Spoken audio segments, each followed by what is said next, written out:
Maintenant, on va parler de sillonnage et les pénalités qui s'y accordent pour les groupes d'âge. Alors, si vous connaissez le mot sillonnage, vous deviez peut-être penser au mot drafting qui vient du mot anglais. Alors, l'action de faire du sillonnage, c'est lorsque on est en vélo et on suit quelqu'un devant nous et qu'on est aspiré par justement l'effet du vélo et on est coupé du vent. Alors maintenant, il y a deux types de courses, il y a avec sillonnage ou sans sillonnage. Un athlète doit rouler sans créer de blocage. Un blocage se produit lorsqu'un athlète qui se trouve derrière ne peut dépasser parce que l'athlète devant lui est mal placé sur le parcours. Il est très important d'écouter les consignes à la réunion d'avant-course pour savoir de quel côté rouler sur la chaussée. Comme vous l'avez sûrement déjà entendu, il y a des moments où on va rouler à droite, dépasser à gauche, d'autres moments on va rouler à gauche et dépasser à droite. Un athlète qui s'approche de la zone de sillonnage d'un autre athlète est responsable d'éviter ce sillonnage. La zone de sillonnage est de 10 mètres de longueur pour les distances olympiques et moins, avec un maximum de 20 secondes pour faire le dépassement. La zone est de 12 mètres de longueur pour la moyenne et longue distance, avec un maximum de 25 secondes pour faire ce dépassement. La distance se mesure de la roue avant du cycliste qui est devant à la roue avant du cycliste qui est derrière.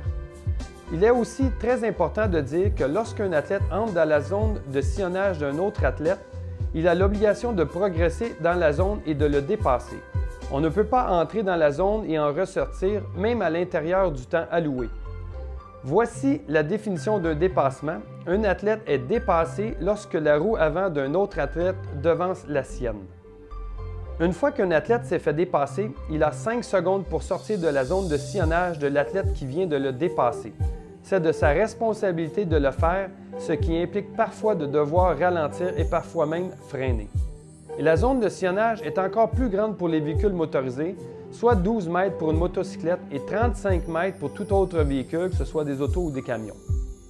En plus d'être autorisé à entrer dans la zone de sillonnage pour le dépassement dans les règles, un athlète peut également entrer dans la zone de sillonnage 100 mètres avant et après un poste de ravitaillement ou la zone de transition, dans un virage très prononcé, ou si le délégué technique a exclu une section du parcours en raison de voies étroites, de travaux de construction, de détours ou pour toute autre raison reliée à la sécurité. Les pénalités pour sillonnage sont de 1 minute pour distance sprint ou moins, 2 minutes pour distance olympique et 5 minutes pour la moyenne et longue distance. Ces pénalités doivent être purgées à la tente de pénalité. Pour les épreuves de distance olympique ou moins, une deuxième pénalité pour sillonnage mène à une disqualification. Pour les épreuves de moyenne et longue distance, une troisième pénalité pour sillonnage mène à une disqualification. Voilà, maintenant vous connaissez toutes les pénalités ou les règlements concernant le sillonnage. Surveillez-vous, car on vous surveille.